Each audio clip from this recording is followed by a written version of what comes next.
ভাইজান, আমি আপনাকে বারবার বারবার বলছিলাম যে আমি এই সম্পর্ক চাই না চাই না চাই না, কিন্তু আপনি আর আমার হাজবেন্ড মিলে একটা বারও আমার কথা শুনলেন না। আপনি বলছিলেন আপনার ছেলে আপনার হাতের লাঠি। কোথায় গেল আপনার হাতের লাঠি?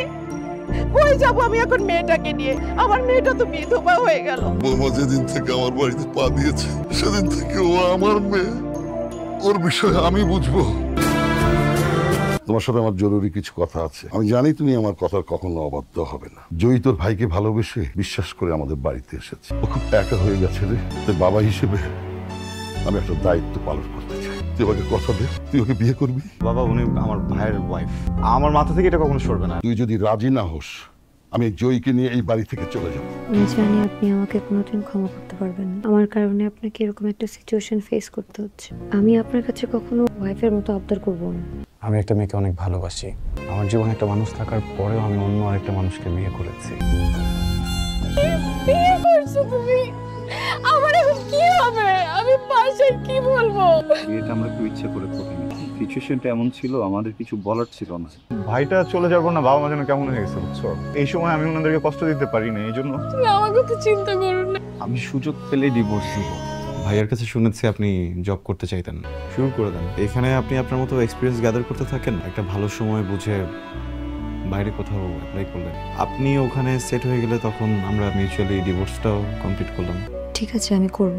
কিছুদিন আগে যে মানুষটাকে ভালোবেসে বিয়ে করেছি, আজকে তারই ছোট ভাই আমার হাজবেন্ড। যখন আমি ভেবেছি যে ঠিক আছে এবার কোনোভাবে সংসারটাকে গুছিয়ে নিই, তখন দেখলাম সেও আমাকে ছেড়ে দিয়ে তার জীবনটা গোছাতে চায়। এখানেও তো আমার কিছু বলার নেই। তুমি কেন?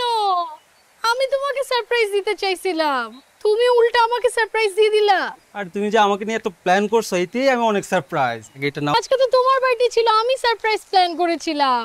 আরে বার্থডে আমার অনেক আসবে, সারপ্রাইজ অনেক দিতে পারবা, কিন্তু একটা সমস্যা হয়ে গেছে। তুমি আর আমি একটা রিলেশনশিপে গেছি, তাই না? কিন্তু এটা তো কেউ জানে না। অ্যাটলিস্ট তোমার আর আমার ফ্রেন্ডরা তো জানতে পারে। দেখো, আমি নজর জিনিসটা অনেক বিশ্বাস করি। তুমি জানো আমি চাই না তোমার আমার সম্পর্কে কারো নজর লাগুক। তোর বাপ মায়ের ছাড়াছাড়ি কি নজর লাগার জন্য হয়েছিল? আয়ান, তুমি এখানে? আমি এইখানে এটা পরে বলতেছি। তুই এভাবে কথা বলতেছিস কেন? একটা মেয়ের সাথে কিভাবে কথা বলা জানোস না? বের হ এখান থেকে, যা এখান থেকে। তুমি একটা মেয়ের সাথে 5 বছর সম্পর্কে ছিলা। 3 বছর তুমি অপেক্ষা করছো, সে বাহিরে ছিল যে আসলে তুমি বিয়ে করবা। সে ঠিকই দেশে আসলো, সে ঠিকই বিয়ে করলো, কিন্তু তোমাকে বিয়ে করলো না, অন্য একজনকে বিয়ে করলো। এটা তুমি মেনে নিতে পারতা, কিন্তু আমার এটা মেনে নিতে হইছে। আর তুমি দেখো, আজকে তুমি আমাকে একটা ছেলের সাথে শুধু দেখছো, এটা তুমি মেনে নিতে পারো নাই।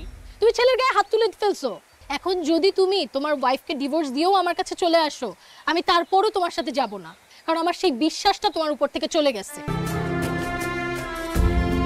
এক তো এত রাত করে বাসায় ফিরেন, তার মধ্যে আবার ড্রিঙ্কস করেছেন। এটা কিন্তু আপনার শরীরের জন্য একদম ভালো না। আপনার মতো একটা মানুষের লাইফ ঠিক করতে যে আমার বাপ আমারে ফাঁসাইছে, আমি এই জন্য আপনারে বিয়ে করছি। প্রমি সবকিছুতে পাজলটা আরেকটা জায়গায় চলে গেছে। পুরো ফাকড আপ লাইফ আমার, জাস্ট বিকজ অফ ইউ। আপনি যে আমাকে দোষ দিলেন, এখানে আমার কি দোষ? এক তো আপনার ফ্যামিলি আমাকে জোরপূর্বক আপনার সাথে বিয়ে দিয়েছে। আমি তো একবারও বলিনি যে আমি আপনাকে বিয়ে করতে চাই। আমি আপনার ভাইকে ভালোবেসে বিয়ে করেছিলাম, কিন্তু সে তো আমাকে রেখে চলে গেল। তার মধ্যে আপনি আর আপনার ভাই দুজন দেখতে একদম একরকম। এখানে আমার কি দোষ? আপনার ভাইয়ের সাথে আমি ঠিক মতো সংসার করতে পারলাম না, এখন যখন আমি একটু সংসার করতে যাচ্ছি সেখানেও সমস্যা। সবকিছুই আমার দোষ। সরি, আসলে আমি নিজে একটু জানত, আর আজকে আমি একটু আপসেট। যাচ্ছি। আপনি কি আমাকে কিছু বলতে চান? এমন কিছু যেটা হয়তো কখনো বলতে চেয়েছিলেন কিন্তু বলতে পারেননি? না, আমার আসলে কিছু বলার নেই। কবে ফিরবো জানি না, কখনো দেখা হবে কিনা সেটাও জানি না। এটা আপনার জন্য। কি এটা? Divorce letter. আমি তো থাকবো না, তাই সাইন করে রেখে গেলাম। যখন আপনার কমফোর্টেবল ফিল হবে আপনি তখন আপনার সাইন করে নিন। Ayaan, thank you. তুই নিজের খেয়াল রাখিস, ঠিক মতো খাওয়া দাওয়া করিস। প্রিয় বউ, আমি আসলে খুব সরি। পুরোটা সময় হাজবেন্ড হিসেবে যেভাবে থাকা উচিত ছিল সেইভাবে থাকতে পারিনি। হয়তোবা প্রমির সাথে বিচ্ছেদের দিন আমি একটু খারাপ ফিল করছিলাম। আমি আপনার হাজবেন্ড, আসলে একটা অধিকারের জায়গা আছে, কিন্তু এরপর কি বলবো না বলবো বুঝে উঠতে পারছিলাম। ভেবেছিলাম হয়তো আপনি কিছু বলবেন, আপনিও কিছু বলেননি, আর আমিও কিছু ফেস করতে পারছিলাম না। কিন্তু এখন বলতে চাই, একটা সুন্দর সংসার সাজাতে চাই। আমরা কি আমাদের অতীতটা ভুলে প্লিজ নতুন করে স্টার্ট করতে পারি?